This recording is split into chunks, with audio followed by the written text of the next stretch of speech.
Uh, yeah, so the recording is in progress. Uh, 1 second.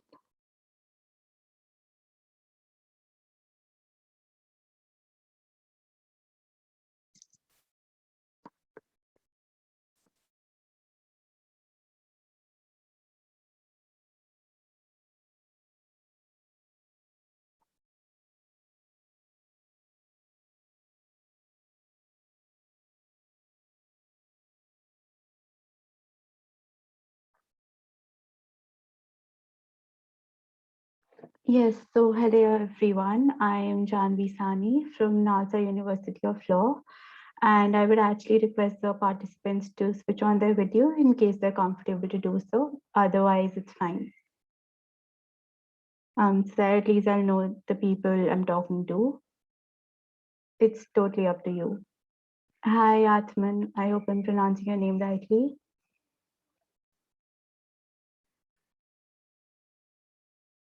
I think he's not allowed to unmute himself. No. Yes. So, yeah. Hi. Yeah, so I think I'll start with the session. So the purpose of this session is to brief you about how to get into a national law university right after 12th standard. That is when you can appear for the exams such as CLAT, IELTS, SLAT, and LSAT. So I'll brief all of you about these exams. And so I think the first thing that I would like to start about is a brief introduction about myself. I am currently studying at the Nalsa University of Law, and I'm in my second year, third semester. I've just completed that. And I had got into this university last year along with a few other universities, but I chose to come here. So I'll just brief you about the exams and what these universities demand in the terms of these exams. So the first thing that I'm going to start with is the CLAT preparation and the syllabus of the same. So for CLAT, there are 23 NLUs by which, I mean, you can get into these 23 NLUs through CLAT. And there is a ranking system of NLUs, which I'll brief you about later. This ranking system would especially be important for the people who are currently in their 12th standard, because there's a system of preferences that you have to decide about while you're writing this exam. And but the question of NLUs I'll discuss a little later, but I would like to start with the syllabus first. Now the CLAT exam has 5 sections. It is for 2 hours and 150 marks along with negative marking. And if I'm not wrong, and if the marking has not changed, it's minus 0.25 for every wrong question, for every wrong answer that you give. So you have to be careful about the amount of questions that you're going to be attempting, because as much as you get them wrong, you'll be marked negatively, and that really dips the score sometimes. So I would like to discuss about the sections first. And the first section that you have in the CLAT exam is English, which is actually the real deal, because if you see logically, CLAT is the paper which is completely based on how you interpret stuff in English. And so basically all of the sections that you're going to see over here: English, general knowledge, legal reasoning, logical reasoning, quantitative abilities. In fact, maths is based on how much or how well you can interpret whatever is written in the English language. And unfortunately, we do not have it in other languages.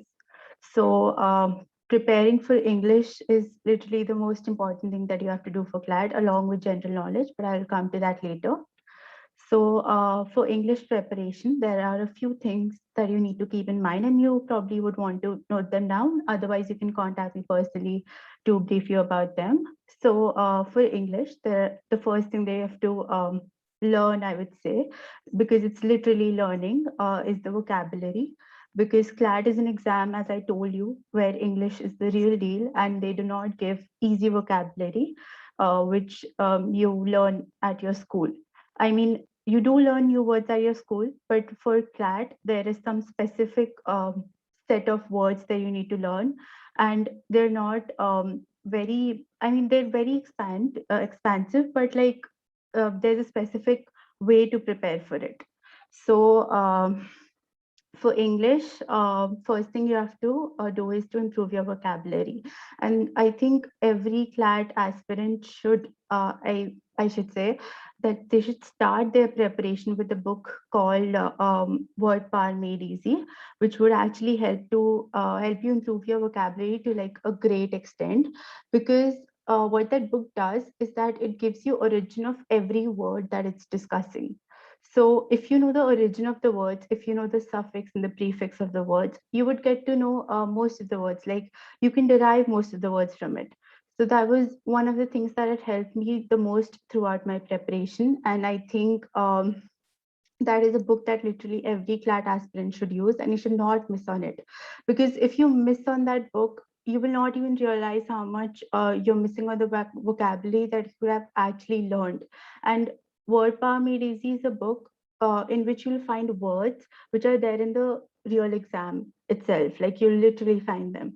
So it's a really well made book, and I would suggest all of you to go through it. And you guys can unmute and answer or like ask me any question if you feel so. Then after vocabulary, one of the most important things in English is to improve your grammar.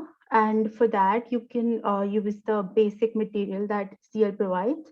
However, that is not exhaustive because your grammar improves as you read more and more.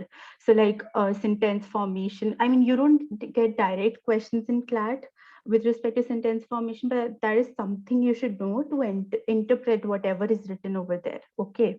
So like if there's a paragraph given and you don't know what the sentence means because there's a different construction of the grammar that they've given, so you won't be able to actually mark the correct answer because the questions would be based on the interpretation.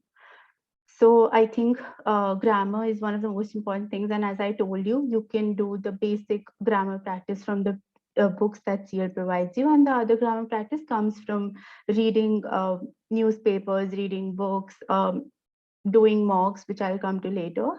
But I think this is what you need to do for grammar. And the most important thing that you need to do for this English section is to read more and more comprehensions. And these are not the comprehensions which you usually used to do at school, because in school there used to be like less interpretative stuff. They used to give more of like direct questions, that what action was performed by this person. In CLAD you don't get questions like that. You get questions where you have to like interpret what is being said by the author, why is the author saying it, and you have to derive stuff from that. So I think reading comprehensions is like really important. And for that also CL has given a whole book which I think you need to complete first to get a basic idea of what kind of comprehensions can be there, because it describes every kind of comprehension that can actually exist and that the CLAT exam can have. So I think these two, like the grammar book and the comprehension book, are the two books that you actually need to do first, and then move on to other stuff. And the way you can the way you can improve your reading for the comprehensions by reading newspapers.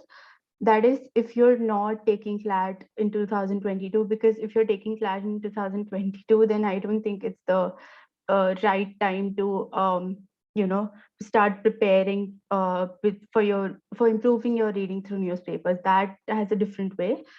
But like I think if you're at an early stage of CLAT preparation, that is something you can actually do, because like newspapers do help a lot in improving your interpretation of things. But like before all of this, I really need to know what I mean, are these participants going to take CLAT this year, next year, or in 2023, so that I can actually direct my session towards that. You guys can unmute or put it in the chat box.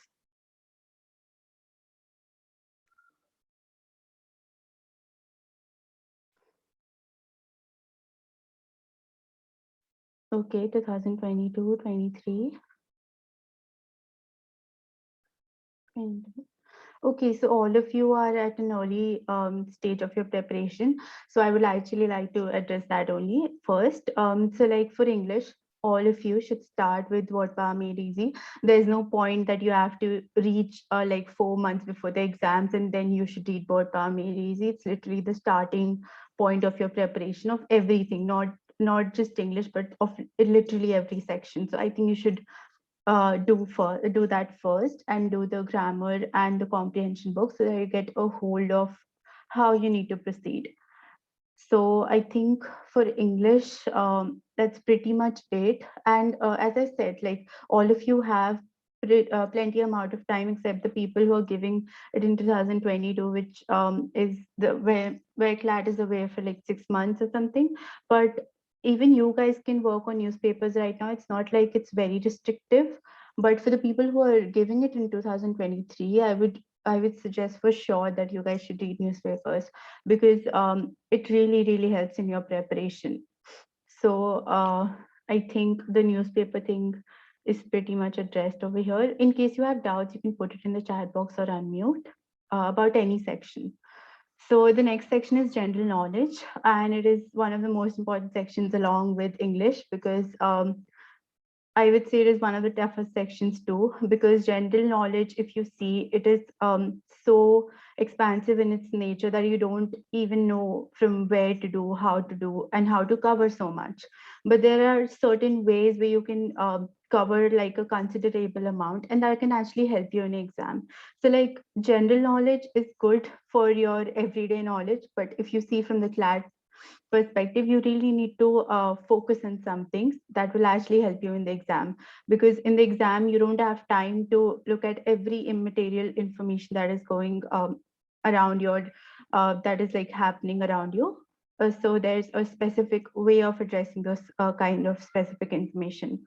So the first thing where you can start your general knowledge preparation, and I'm pretty sure the 2022 kids would know about it, that you have to like go to a site called News Canvas and get its subscription. I think CL does give some amount of discount or something. There are offers for getting a subscription, but it's pretty much affordable. And I think News Canvas, the subscription of News Canvas, one of the most important things that should be there for your CLAT preparation, because what News Canvas does is that in case you all are not familiar with the pattern, so what CLAT has done now, it has changed its pattern, and it has all comprehensions throughout the paper. There's literally no single or individual question present in the paper. There's a comprehension. There are 4 or 5 questions pertaining to the same comprehension, and you have to answer those questions on the basis of the passage that's given to you. So even in general knowledge, you have a passage pertaining to like one topic. There are 7 or 8 passages, or 7, I suppose, and you have to answer the questions based on that one passage. Now that one passage tells you not much about the topic, but as in when you start reading, you get to know that how it can be related to the questions that's given. And I'll tell you a way to derive information from that passage itself. Although if you see it on the face of it, it doesn't really tell you anything, but you can actually derive some information from it. So what News Canvas does is that it has made its website and content based on the specifically on the CLAT preparation. So what it does is that it gives you a great amount of knowledge about one single topic. Like it's very much in depth. It'll tell you literally everything that's going around that topic. For example, during my CLAT preparation, the Galwan Valley attack was very famous at that time. So what News Canvas does is that it tells you the history of India and China. It tells you how the attacks have been made, where the attacks have been made, what is the future of India and China, because that is very much a question that can come. Because there will be some deals that India and China will make among themselves that will like affect the decision whether there'll be like more attacks or there'll be like peace between the two countries.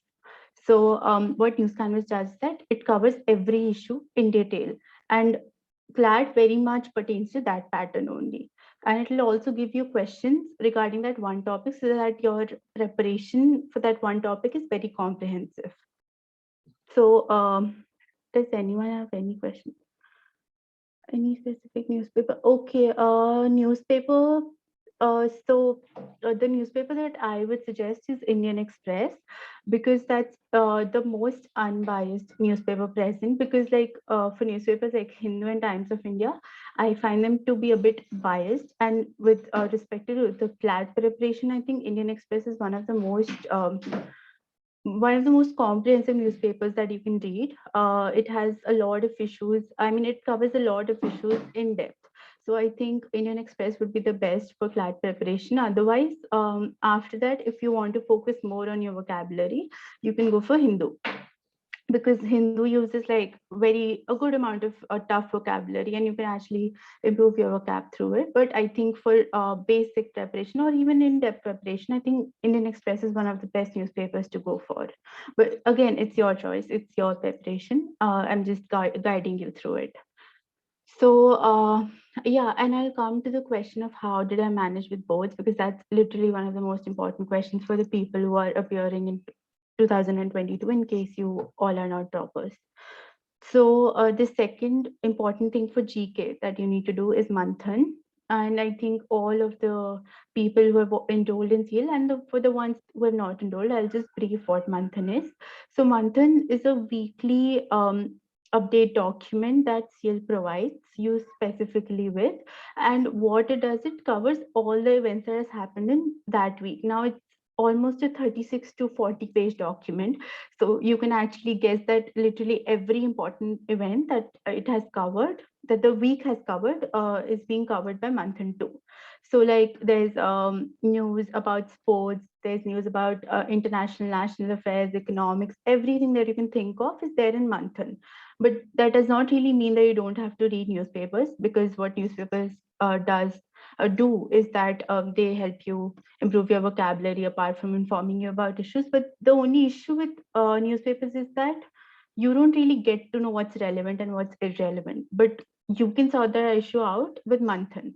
So, like, if you find that the newspaper has a lot of irrelevant information and you don't really know how to focus on what's relevant, I think Manthan is literally the best tool for it. So, how you need to do Manthan is that if you're not able to cover it in a week, or maybe if you're busy with your 12th standard or 11th standard or 10th standard, um, then what you can do is you can access the monthly Manthan. But I would not personally suggest that, because the monthly Manthan is like way too huge. It's like 130, 140 pages, and it gets pretty bulky, and there's a lot of burden when you have to cover that. So I mean, the main purpose of Manthan is to update you about the weekly events. So it's an advice, and you guys can probably take it or like reject it, but you really need to do Manthans on a weekly basis. If not like 1 week, maybe 2 weeks, but don't like extend it beyond that, because then it'll be like too much of a burden for you. And then CL will come with another Manthan for another week, and that'll be like too much piling up for you guys. So I would suggest that Manthan should be done on a weekly basis. And uh, so like many people ask that since Manthan is so expansive, it's so huge, how do we actually cover it in a short span of time? Because when you give these comparative exams, whether you have 2 years for preparation, whether you have 3 years, or you have like 5 months, it's always short in that. So the way you can cover Manthan is that after a point of time, like for 2 or 3 months, you'll find that difficulty, but after a point of time, you'll actually be able to sort out the relevant and irrelevant information. So I'm not saying that everything that goes into Manthan is also relevant, because you need to read Manthan with your exams perspective. You're reading it to gain a general knowledge, but then you need to focus that towards your exam preparation. So for example, Manthan has a lot of information about some kind of funds generated in some states, which is not even relevant. For example, Andhra Pradesh is releasing some kind of fund for like poor families, but that's not really related, because CLAT will rarely ask a question that's specific to a state, and you won't even remember, because there are like so many states, and Manthan gives a lot of information about them. So you can actually start skipping that amount of information. There are so many schemes that the ministers release, like for each state. You can actually skip those schemes until and unless it's like very important, until and unless it's something that affects the whole nation, or maybe an area like the north, the south, or the west or the east. So that kind of information you can actually skip, but that you'll get to know once you get thorough with the months, like for 2 or 3 weeks or maybe a month. That will take time. You won't be able to do it in the starting. In the beginning, you might just feel that everything is relevant or everything is irrelevant, but then you need to sort that out after a point of time. In case you need like more specific information, I can actually sit with you and like tell you how to sort out information, because that's very important, since you can't really cover a 120-130 page month in for about like 9 to 10 months. So you really need to sort out the information. Then the next resource for GK, which is also important, is Drishti IS. It's a site which gives you free general knowledge information. But Drishti IS has this advantage that whatever news canvas gives you, as I mean, as the information, the same information is there on Drishti IS. It's almost similar, except there are a few more things. So what you can do is like you can sit with news canvas first. That's literally the primary source for CLAT preparation, and then you can go to Drishti IS and see that the covers that are not covered under news canvas, if you find them relevant, then you can access Drishti IS. But again, finding the relevancy or irrelevancy of a topic would depend on how much or how long you've been preparing for it. It takes time. So it's not like a day's process. It does take a month or two, and then you'll get adjusted to it. And the fourth and the most important source is the mocks. So like the mocks that you'll give for CLAT, the general knowledge section. So like what CL does is that it gives different passages than what you've studied on the news canvas. So there are like new passages given, and there's new information about a topic. So you can actually derive that amount of information on the mocks that you've given and the answer key that's given. So it's like an addition to your information that you're getting from news canvas and Manthan. So I think deriving information from mocks while analyzing them is also a very important source, because it does give you additional information about the topics that have not been covered in the rest of the three sources.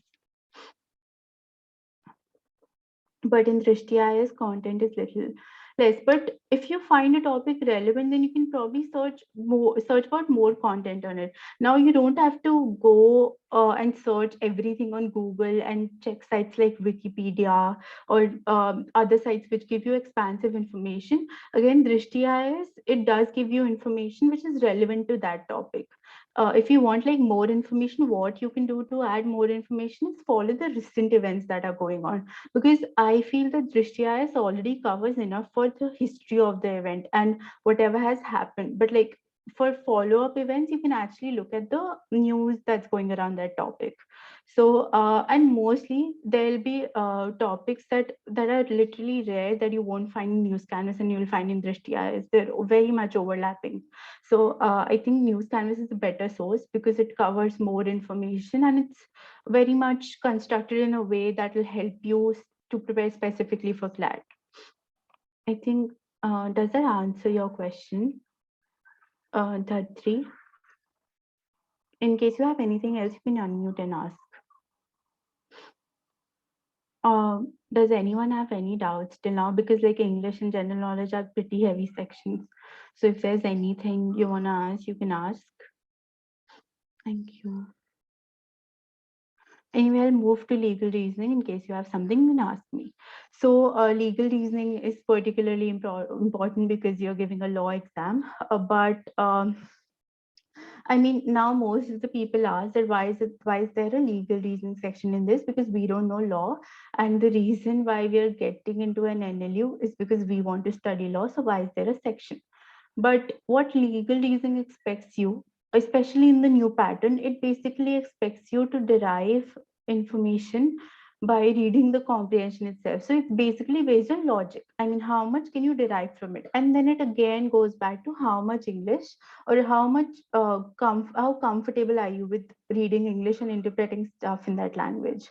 So what legal reasoning does is that, and what CLAT does is that it gives you passages in a way that will have some words here and there that will like confuse you. So for example, reading in legal reasoning is one of the most important things that you have to do like very carefully, because even if there's a difference of words like of or from, it will literally change the meaning. And that's what flat does. It will give you an interpretative question, like you have to draw an inference, but it'll change the words.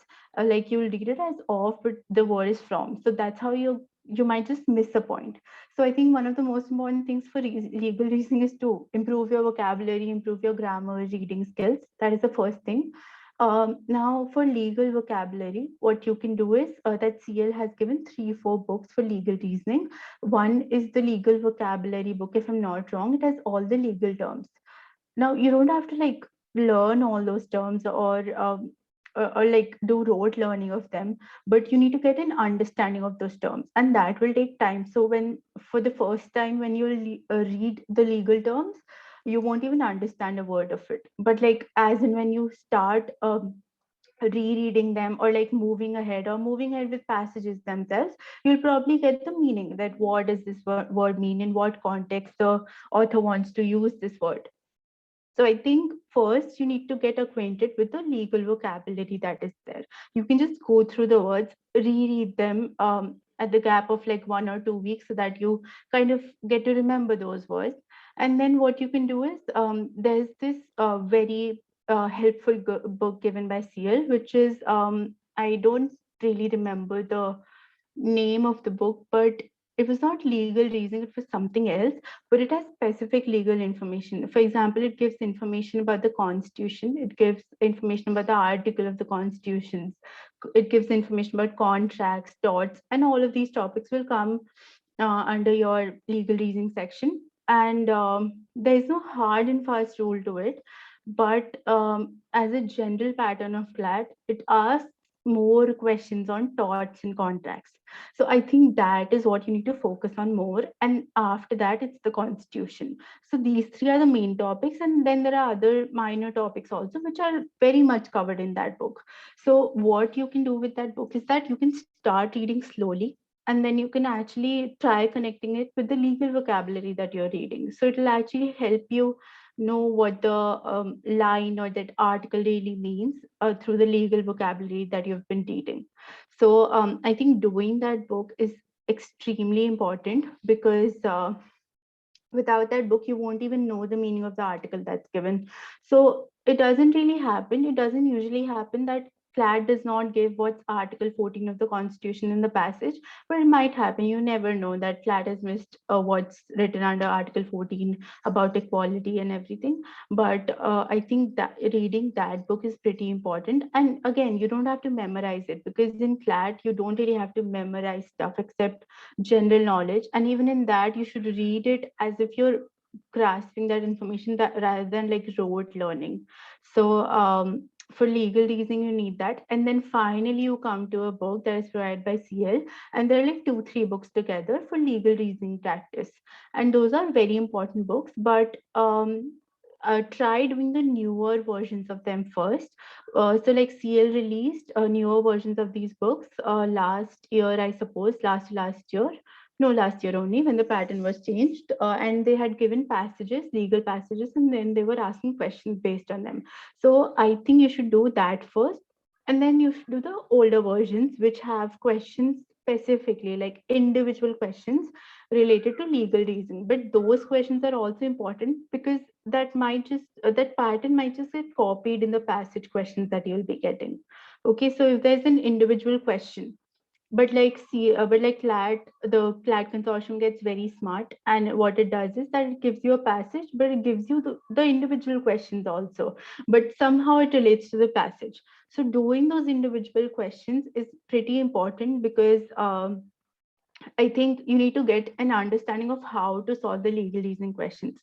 And mind you, it's a tough section, because at starting, you won't even get how the legal logic is being derived in those questions. But it is with time and the way you're reading the legal vocabulary book and the stuff which has articles and contacts and thoughts. It depends on that, on like how much you're reading it, how well you're reading it, and how well you're deriving information from that. So it depends on that. And I think you can take notes for the legal reasoning or things that you're reading, because when you're finally preparing for CLAT like a month before, you can actually revise them. And it doesn't take much time if you're at an early stage of preparation, especially for the people who are appearing in 2023. You guys can do a lot of pre-preparatory stuff like taking notes, because you guys have one section that has been omitted, general knowledge, for a year, because you can't really do the general knowledge stuff for like 2 years prior to the CLAT, because it doesn't really matter. Whatever matters is those 9 to 10 months of information prior to CLAT, or like 3 to 4 months are the most important ones. So since you don't have the preparation of one section for 1 year, what you can do is you can focus more on sections like legal reasoning and logical reasoning. And the people who are appearing in 2022, I would suggest that you should start practicing more with the passages and how the logic for the questions and the answers is being derived, which the CL answer key gives. And if it doesn't give, then you can probably ask one of your professors. They'll help you out with it. Then another really important section is logical reasoning, which again goes back to English, because what logical reasoning does is that it revolves around how well you understand and infer stuff from difficult vocabulary or difficult sentence formation. So it'll give you sentence framed in a very different and a little tougher way than you'll find in like the English section, and then you have to derive stuff from it. Obviously there are ways for doing logical reasoning, but that comes at a later point. First, you need to understand what's written in the passage, and then you need to derive stuff. So, for logical reasonings preparation, I think you can note this down and you can ask your professors later for it. One of the most important sources is there's a question bank of 700 to 800 questions that I think Chandrasekhar sir provides, or any professor has it. I think that is one of the primary steps for your logical reasoning, especially for the people who will be appearing in 2022. You guys should have done it by now, but if you haven't, then do try covering it in the month of November and get over with it. Because what those 700 to 800 questions do is that they don't give you content on what kind of legal questions will, logical questions will be there, but what they do is that they give you questions and you have the answer key with you. First, you try solving those questions. Like most of the questions at the beginning, you'll get wrong because they're at a higher level, of a higher level. So like you'll get them wrong, but then you have the answer key, and then you can actually see what kind of logic they're giving for it. So it has different sections that either or questions, inference based questions. So for every section, it has almost 35 to 40 questions. So like the first 10 to 15 questions you attempt, and then you see what kind of logic they're giving for the question, and that's how you attempt the rest of the questions. So I think doing those 700 to 800 questions, they'll acquaint you with literally every possible kind of question that CLAT can give. There can be no question beyond that. So it's a very comprehensive bank of questions, and I think every CLAT aspirant should do it. Then for logical reasoning, there are books provided by CL again. So those 700 to 800 question bank, it does not have questions which are framed in a way which is helpful, which is like totally pertaining to CLAT syllabus, but it does have individual questions. But why is it important when you have like passage-based questions in CLAT is that because you need to understand what kind of question is being asked. If the author wants you to derive information about an either or reasoning, like excluding one option and choosing another option in this either or reasoning, how do you do that is very important that you'll get a grasp of from those 700 to 800 question bank. So I think it's pretty important to like go through it well, acquaint get acquainted with every possible question that can be there. There can be very difficult questions in the 700 to 800 bank, but like you'll probably feel like crying and tearing up pages, but it's very important at the end. Like that's how I made my logical reasoning strong, where people get about 10 to 15 logical reasoning questions wrong. I used to get like 2, 3 questions wrong, because what I did, I focused more on those 700 to 800 question bank. And like I literally focused all my energy for a month on that. And then it got so solid that I used to rarely get a logical reasoning question wrong, because there was every way I could identify the type of question and the type of reasoning that the author would expect from me. So I think logical reasoning ke liye, first source is this. Second source is the books that are being provided by CL. And these two sources are obviously not exhaustive. You always have the mocks with you. But like I'll come to the mocks preparation specifically. It's a very important part. So the last section is quantitative abilities, and this is a pretty weird section, because it gives you passages for math questions, which makes less sense, but that's how CLAT wants it. So it will give you a passage, for example, based on profit and loss. So there was this one person who was selling this, there was this much profit, and it'll be like a 5, 6 line passage, and then it'll ask you like 5, 6 questions on how much profit, how much loss, how much profit it could have made with another price. So that's how you'll get the question based on just that one passage. So I think quantitative abilities, there are some topics that you need to prepare first apart from the other ones. So the first one is ratio and proportion, because there can be a huge question formed on it, like what is the ratio if you add this, what is the proportion if you like divide these things. It can there can be a question very well made on it, and CL gives you a lot of questions on ratio and proportion, so you'll have enough preparation for it. Then there's percentages, which is again related to ratio and proportion. You'll cover them together, but it's a very important topic, because if there's a question about profit and loss, or like ratio and proportion, or like compound interest, simple interest, you'll obviously have percentages in it. So it'll be like an additional question that'll be there. Then there is averages. So averages is again related to like ratio and proportion.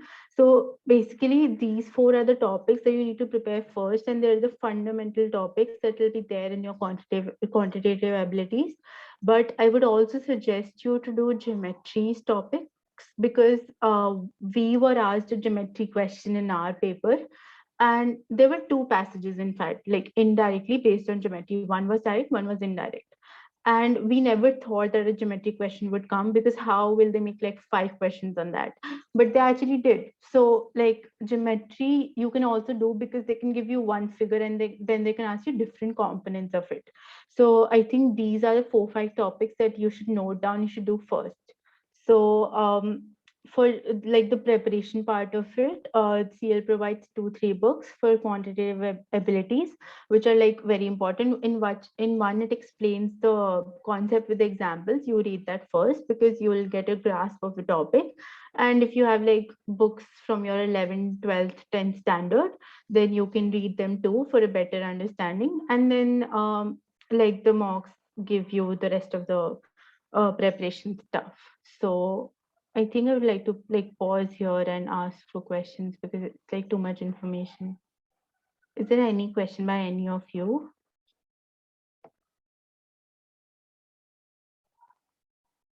You can write it in the chat box.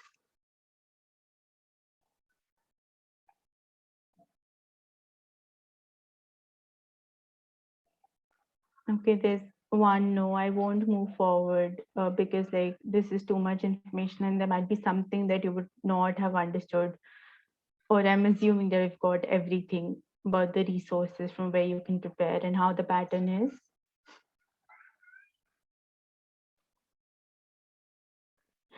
There's nothing. So anyway, I'll move to, oh, there's one. Okay, got everything. So yeah, so that was about CLAT.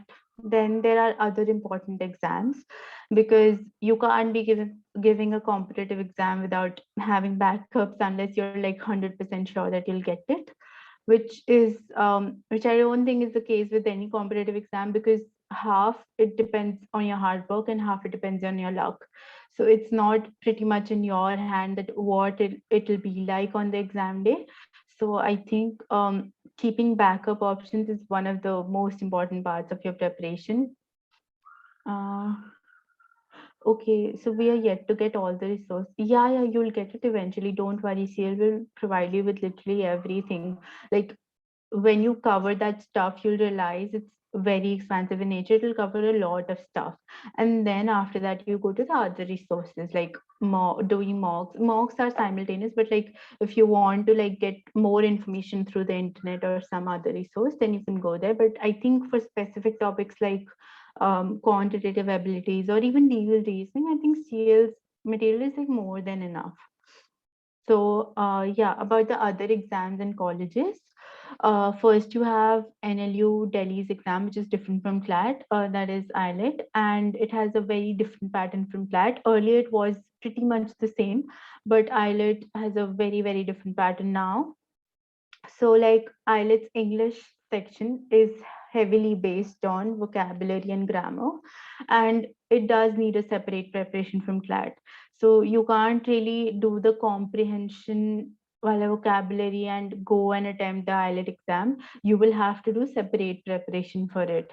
So, like grasping words, the meanings of them. There'll be like hardly one or two comprehension in the IELTS exam, so it's clearly not similar to what CLAT is. But specifically, IELTS focuses on vocabulary and grammar. So like it'll ask you specific grammar questions, which will be different from the ones that you were asked in school. They were like very basic, but IELTS asks you actually very pretty much high level questions which are not the usual ones that you'll find. So what you can do for that is that thoroughly go through the grammar book, thoroughly go through the vocabulary book, do word power made easy.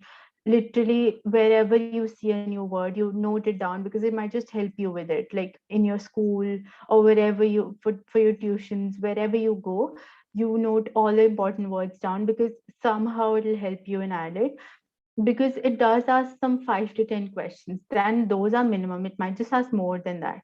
So I think vocabulary and grammar, they're very important. And for grammar, I think you can first do the CL book because it does give some specific rules to you which you have to follow, which are different from the basic grammar that we all know about. And then you can go ahead with mocks.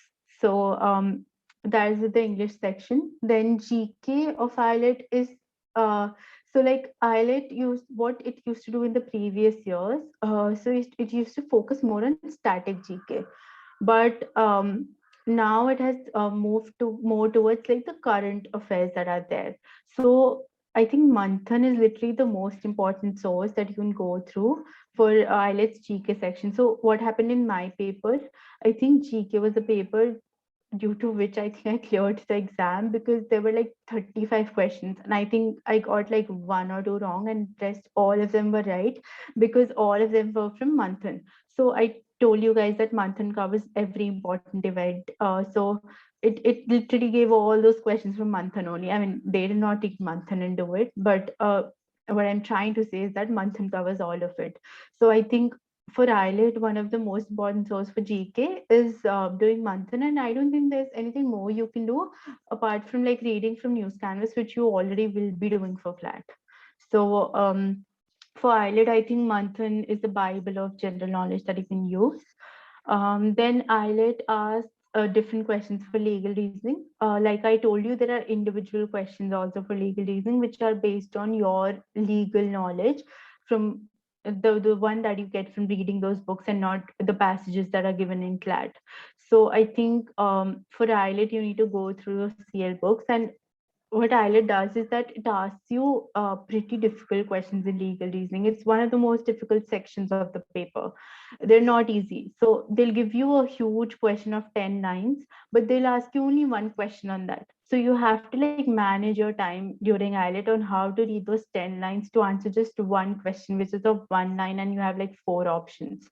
So it does take you a lot of time to do it. So IELTS is basically about how well you can manage your time in that section. So that's pretty much about it about IELTS. But IELTS has one advantage that it has 20 questions based on legal knowledge, which is the current legal knowledge that you have. For example, there's a new amendment to Contract Act. It'll ask you about that. For example, there's new amendment to the tort law. mostly it'll ask about amendments only, or there's some new case about the Constitution of India that's been going around. It'll ask you about that. So that you can cover from Manthan and News Canvas, and those 20 questions you can very much get right because Manthan and News Canvas covers it all. So I think that was one of the things that was good in my paper too, and IELTS will follow that pattern now. That 20 questions it will give for legal knowledge, legal general knowledge, and then 15 questions it will give based on the reasoning. So, like, even before reasoning, you can do those knowledge questions that you get most of them right. Then the logical reasoning of flat is also, it's pretty much tougher than flat because I think not to compare these two exams, but like IELTS is a much tougher paper than CLAT, but there's like nothing to be scared about because the basic preparation that you'll do for CLAT, that will go in IELTS also. It just has to be more specific at a later stage. So for IELTS, for logical reasoning, you do those 700 to 800 questions because that's based on that pattern only. So when you're doing those 700 to 800 questions, you're ideally preparing for IELTS logical reasoning also. So I think it asks question on that. And one advantage that IELTS has, it has like 5 to 6 or maybe 7 to 8 questions based on analytical reasoning, which are pretty easy. So analytical reasoning has these seating arrangement questions, and it has clocks and calendars, which are easier to do than the reasoning questions because in reasoning you have to derive inference, and like most of the time if you don't get the question only, how will you derive the inference? But like analytical questions are easier on that part. So all of that material will be provided to you by CL and gives pretty comprehensive material about analytical reasoning. You don't need to do anything extra for that. And like finally coming to the mathematics section of IELTS, it has 10 questions. But what IELTS does, it does a very smart thing. It gives you 2, 3 difficult questions at the beginning, and then you get scared, and then you don't attempt the question only. So I've seen people leaving all 10 questions in quantitative abilities of IELTS, and they've regretted it later. So for IELTS, I think the 4 topics that I told you here, ratio, proportion, percentage, profit and loss, and average, excluding geometry, these 4 are the most important topics, and those 10 questions will be based on this only. I can guarantee you like 90% those questions will be based on this only. So if you do those topics, you'll pretty much be able to do the questions. So not to go much into the exam strategy, but remember this always, that if you're giving an IELTS, if you're sitting for IELTS and you have the quantitative abilities section in front of you, do minimum 6 to 7 questions. You'll get max 2, 3 wrong out of it. You'll get negatively marked for it. But in the end, you'll surely gain some marks because they do give easier questions at the end. They're very smart. They give difficult questions at the beginning, and then they demotivate people, and then the end has the last part of it has the easier questions. So I think that's pretty much it for IELTS preparation. Then MHCT is for GLC Maharashtra, and through MHCT you can get into like ILS also, which is in Pune. And MHCT is also a good exam. It's a very good backup option because GLC is a very, very renowned college. And so like MHCT's preparation is pretty much similar to IELTS only. So you don't need to do anything extra for MHCT. And it's a very, it's not a very easy exam, but compared to like IELTS or CLAT for that matter, it's an easier exam. It's easier to score marks in. And if I'm not wrong, GLC or MSCT, they do not have negative marking. So that's a plus point. If I'm not wrong, I might be wrong also. I don't remember. So then you have SLAT, which is for Symbiosis Law School, Pune, and it's a good college for backup. And I think SLAT is also an easy exam. It's not something that you can't handle. But yeah, SLAT has a different pattern from these papers. So I think that you need to go through once, but the preparation is pretty much the same. And then LSAT is for Jindal Global Law School. But LSAT has one of the most different preparations. And one thing you need to keep in mind for Jindal and keeping it as a backup option or even your primary option, because some people do prefer private universities and like Jindal has good faculty and all, but you need to remember the cost of it because that's literally the primary factor that will decide whether you want to go to that college or not because it's extremely expensive. But as far as the exam of LSAT is considered, I think LSAT is a very important exam to give for your CLAT preparation. Now, how is that possible? Because LSAT has these comprehension-based questions, which will obviously help you in your CLAT preparation, especially for English and logical reasoning. So I think whoever is sitting for CLAT, whether you want to get into Jindal or not, whether you want to go there or not because of the cost or like it being private, I think you should sit for it because it will surely help for your CLAT preparation. I think I did more CLAT. I think I did more LSAT mocks for like 2 months than the CLAT mocks because they were helping me with my CLAT preparation. So I think LSAT is a very, very good exam to give. So that is one thing. And then there are other private law colleges, which are the good ones, like NIRMA, UPES, and Amity. So I think these colleges, I don't know what's the selection criteria. I think for Amity, I really don't know, but UPES, yeah, I mean, you have to fill the form, but I'm not sure of the exams. I'm not the right person to ask, but you can ask any of your CL faculty about it. So yeah, I mean, these are the exams, and if any of you have like any question related to it, you can ask me. But like mostly what the general idea that I've seen is that people leave out on LSAT because they think that it's an unimportant exam since they don't want to go to Jindal. But I think it's a really, really good exam for your CLAT preparation, especially for the people who are sitting in like 2022. Do your LSAT papers. They're very important. You'll get them on the site. You can ask your CL faculties. They'll give you the LSAT US papers also. In fact, they're like more important than the India ones because they have a slightly tougher level of questions, which is useful for your CLAT preparation. So I think that's it for the other exams. Now, coming to the question of managing it with boards, I think this is a personal advice. People do follow otherwise, like 50-50. Yeah. So what you need to do is that you need to focus on your boards too, because you can't really neglect them just for your CLAT preparation, because these exams, as I told you, they're based 50% on your hard work and 50% on your luck. So that 50% luck might not just work out sometimes, okay? And it's a reality. It's nothing to scare you. There's a lot of competition.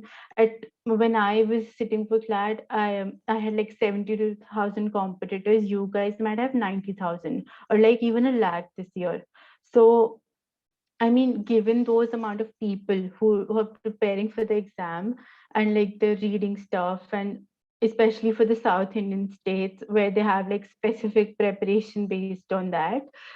So, I mean, there's a lot of competition and it's based a lot on luck. So, I think, I mean, not to mention that, but like you need to focus on your boards too, because what I did was I focused on my boards and by chance I got the lockdown period as the extra time where I could prepare for CLAT, and that's how I used it like to the most of it. But what you guys can do, like 60% or like 60% of your week can go into like board preparation. Don't leave it, because that's a personal advice, because when you leave boards, it's like if you don't clear CLAT or any other exam where you want to get in, at least you have your boards to like go into some other college. So if you perform well there, at least you have that one kind of satisfaction that you have your boards.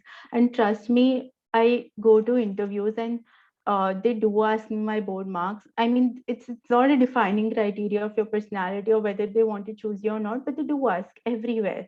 So I don't know how they're gonna determine your personality on your board marks. That's personally not what I follow, but like some people do.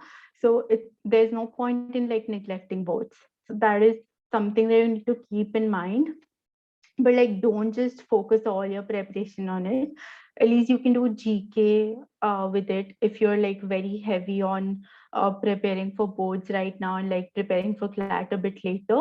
But like I think that's how you can manage your preparation. And for boards, the people who are giving boards in 2022, I think what you can do is like you can contribute like at least 5 to 6 or 7 hours maybe a week, mostly to GK, because that is something you need to do. You can't pile it up for later. You know, you don't know when your exam is going to be held. Mostly it's going to be in May this year, like next year, because since the COVID situation is normalizing. But if you have those 40 days for preparation, you can't be sitting with GK and you can't be reading new stuff for GK and then doing it. You need to do GK like with your board preparation. There's no other way to it. And for other preparation, what you can do is you can prepare for that during weekends maybe, or like when you have holidays for your pre-boards, because like doing or revising mathematics topics is important, doing mocks is important while you're preparing for your boards. So you can't neglect those stuff, but like at least you need to contribute 5 to 6 minimum hours to GK every week along with your board preparation. Otherwise, you won't be able to do it at the end. It'll all just pile up, it'll just scare you. So like you can't grasp all those information when you have like 40 days, you have the exam on your head, and then you can't really do it at that time. So with like but other subjects are still manageable with mocks and all, but like GK is not. So you have to do GK along with your board preparation, and do not neglect boards. That's like my personal advice. And it's not just for that satisfactory thing that you've done your boards well, and maybe that'll be the defining criteria sometimes. But like I'll tell you my own experience. So like when IELTS result was declared, my all India rank was 70, and the admission and the list of NLU Delhi, it got closed at the 71st rank. Now, how I got in was that I had five other people with the same marks, but I got in because I got higher marks in both. Like I had got 96.6%, and the other person who got in, like the 71st person who had gotten, that person had got, I think, 72%. And they had written it in the merit list, that they had written my board marks in the merit list, because that was the defining criteria of me getting like ahead of those five other people who had same marks. So even CLAT does that. If CLAT finds that you have similar marks to other people, then it will see like legal reasoning ke marks. And even if those legal reasoning marks are same, it will go on the basis of your board exams. So, and it will mention in your score sheet that the admission has been done based on like your board exams, because all the other criteria were matching. So they had to like get onto a defining criteria, which will be your board marks. So I think getting a good amount of score in boards will help you with all this, apart from the fact that you might just get good admission in DO or something as a backup plan. So I think I've addressed the question regarding boards.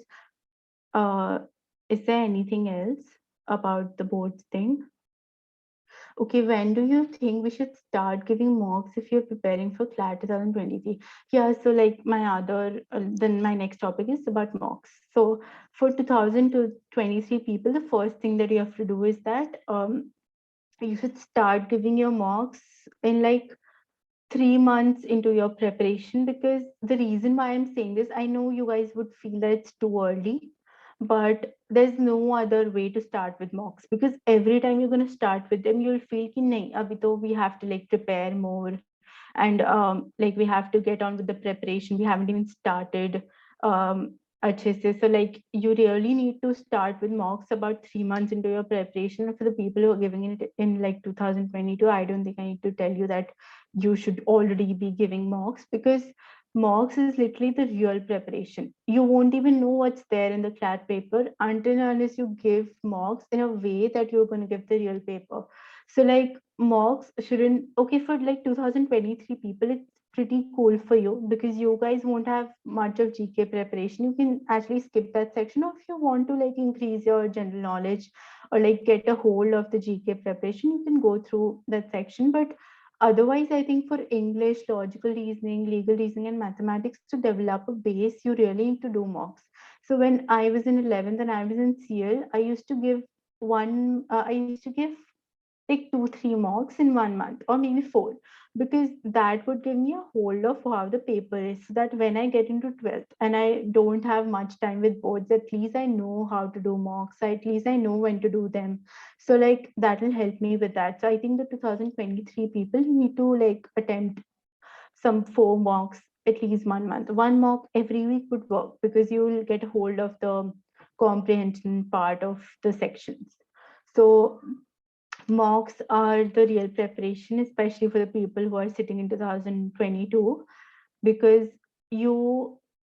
mocks, apart from giving you the pattern of the paper, they do give you a lot of new information.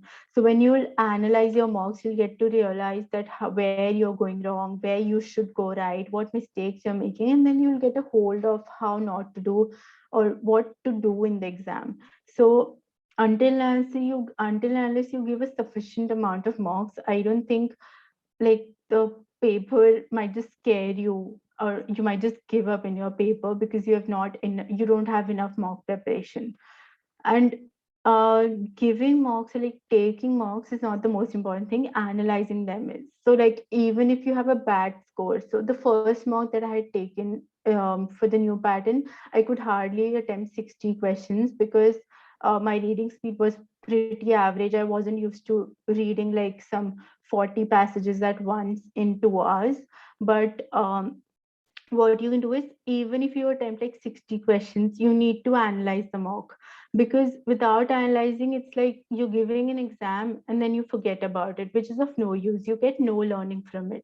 The real learning happens when you analyze them, and there's a huge analytical process that you need to go through while analyzing them.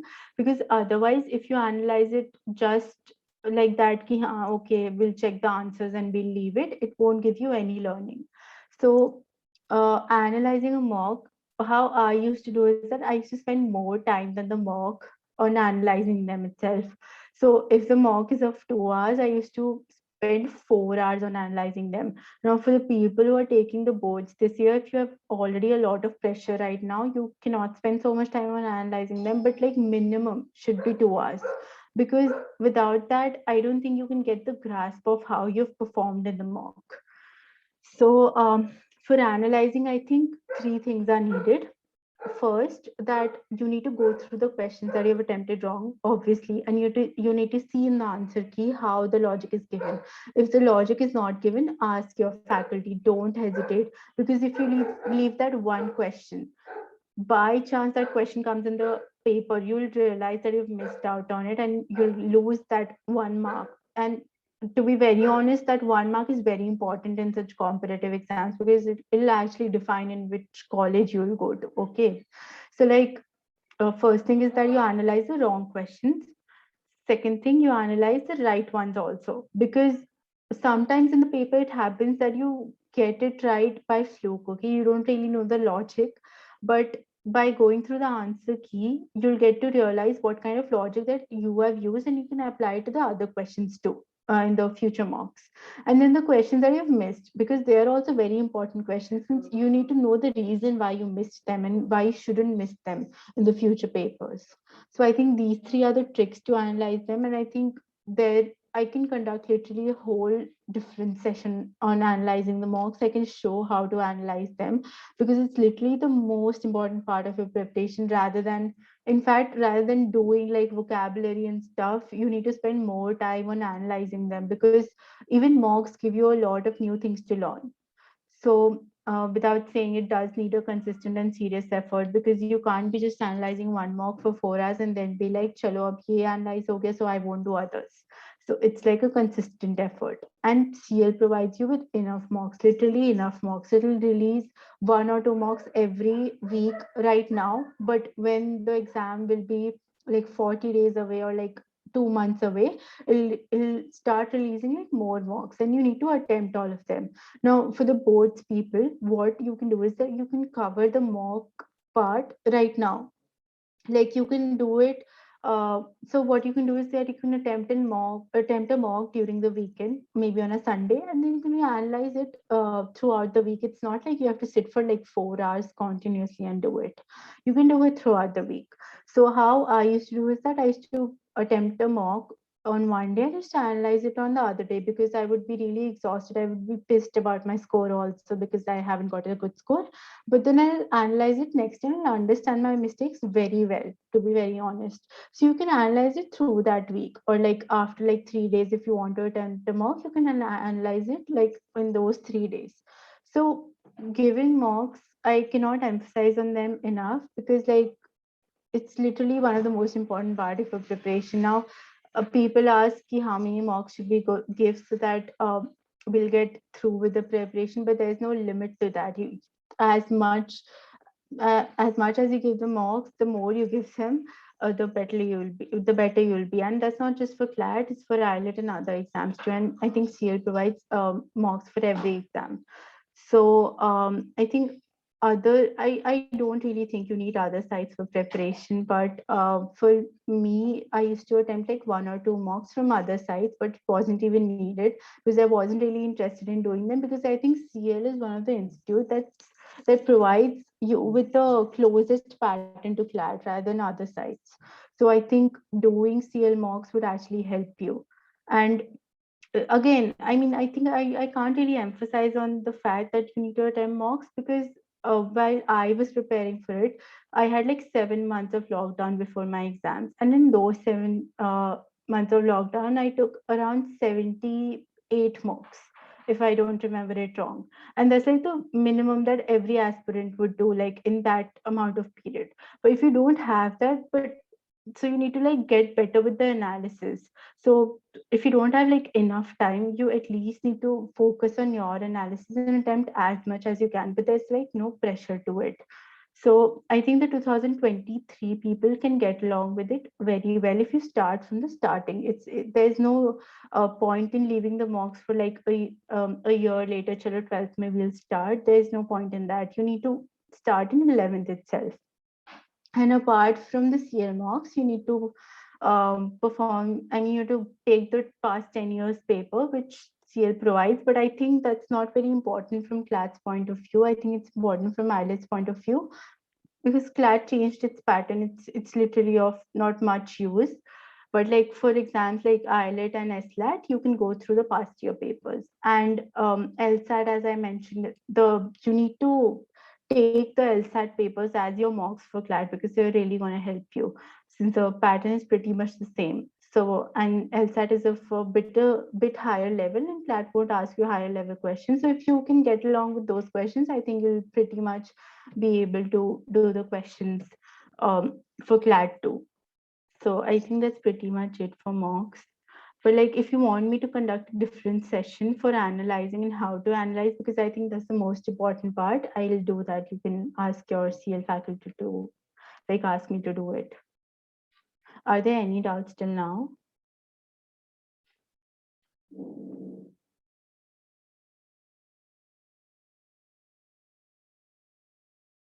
Okay, if you have it, you can put it in the chat box and I'll just brief you about the life at a law school, and you really need to know what you're getting into.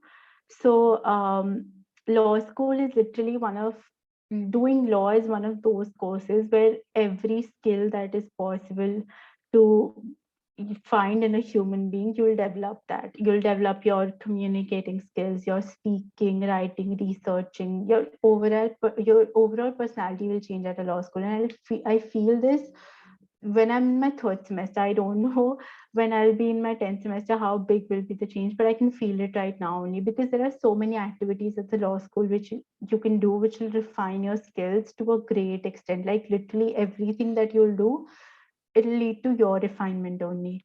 So I think law school is one of the best places to develop your skills rather than going to like specific courses for doing that. So but I mean, to be very honest and to provide a realistic picture of a law school, it's very demanding in terms of consistency and efforts. I mean, sitting for CLAT does give you an amount of idea that how much consistency is involved, but law school is pretty much different. It does amount like a consistent or diligent effort that you need to do with the things that you have, not just in terms of studies, but in other things. And there's a lot of research work involved in the law school. So that will eat most of your time, but it will also help you learn, like make you learn a lot of things that you wouldn't have even thought about reading on them. So I think that's what the law school actually demands. But I really don't know how the life is on the campus because I haven't been on the campus yet. But I can pretty much assure you, with the amount of activities and with the diverse range of it, it helps you in development of your skills, and it's going to be like very much fun. Then there are like extracurriculars like ADR, mooting and debating, and writing blogs. There's every kind of activity that you can get into. Then the internships that you're gonna do, they're gonna help you a lot with your enhancing of the skills, along with the research papers that you'll write as your projects, and there are different types of projects, but like research papers are one of the most important of them. So I think that's what it's pretty much about. And the one of the most important thing that a law school gives is that it's very diverse in its operations and after the law school too. So you can get like a lot of options, especially for the people who want to do civil services. I think graduating in law does help you a lot for the civil services, because like there's a whole lot of section, there's a whole lot of constitution involved when you're preparing for civil services. There's a lot of stuff about law while you're preparing for it. So I think it really helps you for that. There's LLM, there's corporate litigation, MBA, academics that you can get into. So I think it's very much diverse in that respect too. So it's pretty much about like life at a law school. I can't tell more because I haven't been on the campus yet. So yeah, through an online mode, I think I can figure out all this. And I think for the resources, you can actually contact your CL faculties. They're going to help you out with everything, mocks, resources, your aspiration account, everything. So I think that's pretty much it from my end. If you have any doubts, you can ask.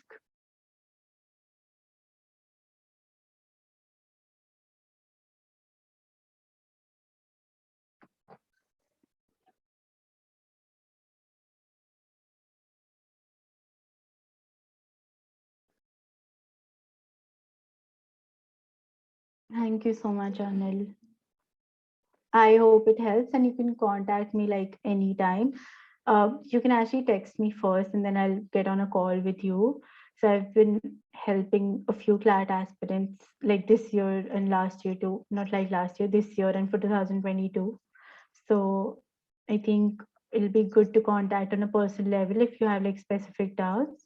And for otherwise, you literally have all the faculties to ask anything. And I'm putting my number in the chat box in case you need to text me anytime, but don't just like call directly because I might just be busy at that time and I might forget to call back, but like just text me once.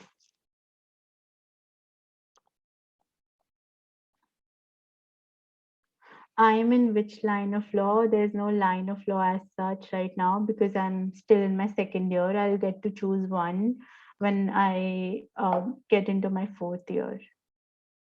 I haven't really planned on it as such since I need to like explore options. I'm doing the general course right now. And if you have any doubts about like my college in specific, you can ask me that too. Since like every college has different curriculum, there's different way of teaching. Are there any doubts?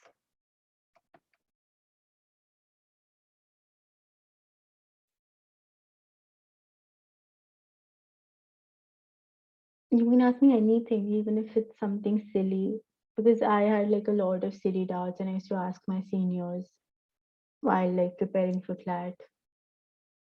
Something also like how many hours to devote, or like I can't devote so much, so what should I do? Anything. Like even if you haven't understood anything about a section, you can ask me.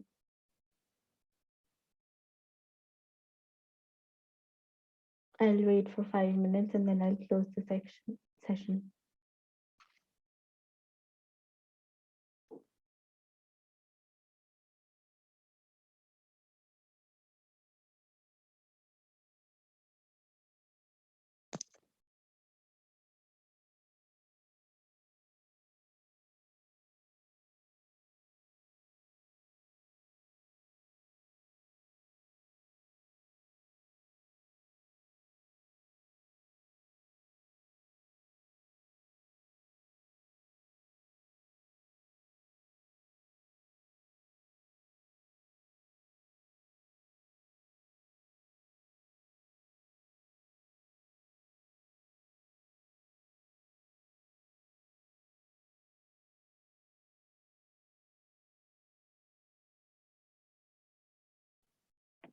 Yes. So how do you study after a long break? I think you just need to start with it. I know it's one of the most difficult things to do after a long break. You don't even feel like studying.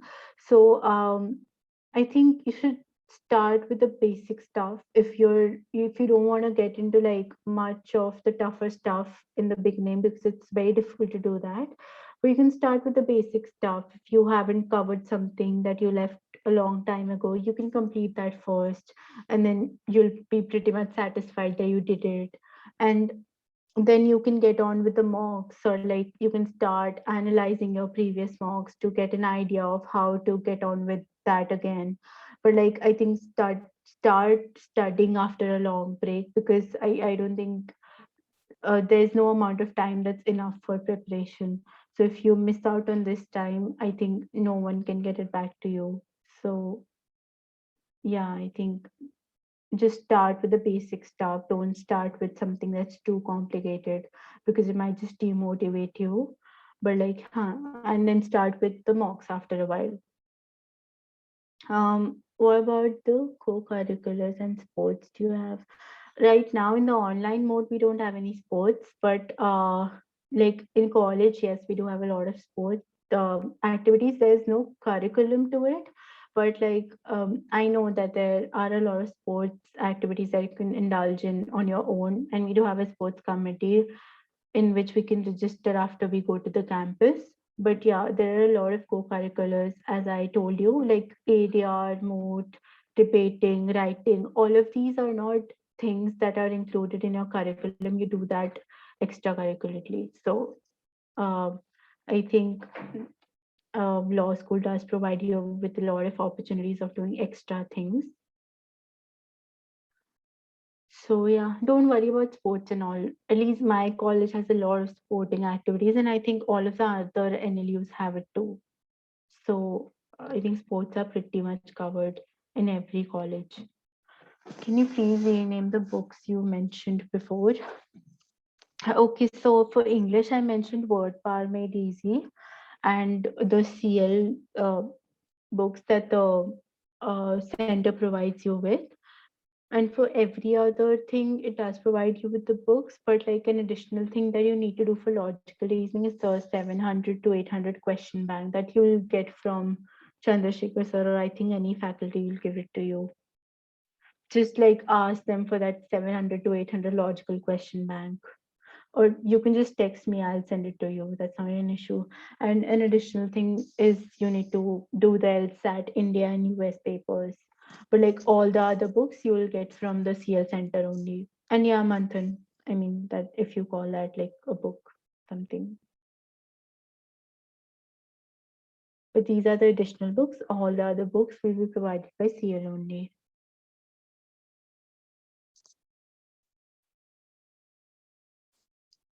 Is there anything else?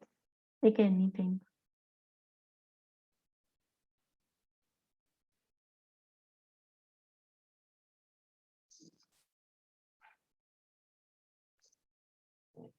You can unmute and ask.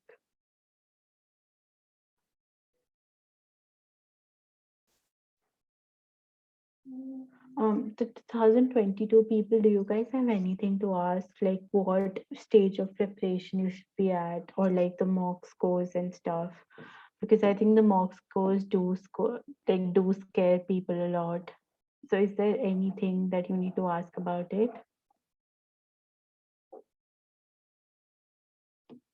You can ask anything, even if it's bad or like good, or how you need to move forward with it. I think bad mock scores don't really determine anything at the end of the day, but like mock scores do one thing, like they motivate you to analyze the paper better so that you don't do it later. I mean, yeah, it sometimes it's very demotivating that you're trying so much and still you're not getting a good score. But trust me, it all depends on how you're analyzing them, because the better you analyze it, the more you analyze it, I think the lesser mistakes you'll do. And literally this is a proven thing with every person who would have analyzed it in a good way. That's why I was emphasizing so much on the analysis part. because it can't be done in a lenient manner or in a less careful manner. So I think that's very important. Okay, sir. Thank you so much. I might just leave the session in 5 minutes too, in case these people don't have doubts.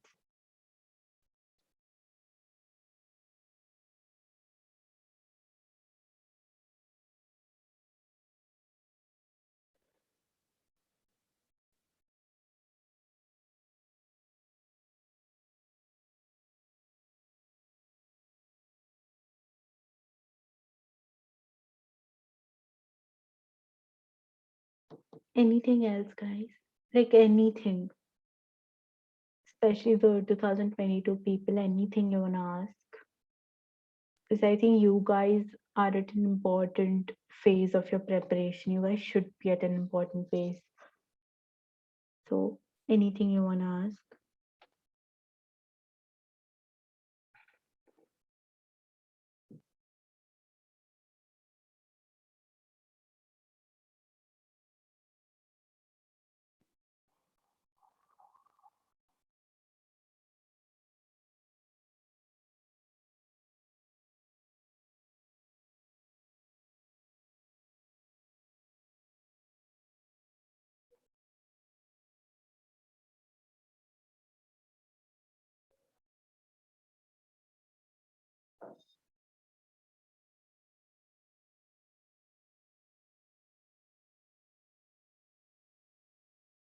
Aditri, do you have any doubt?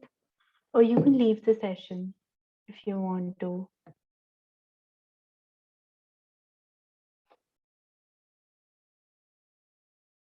Yeah, bye and all the best. All the best for your exams, all the best for your boards if you're taking them.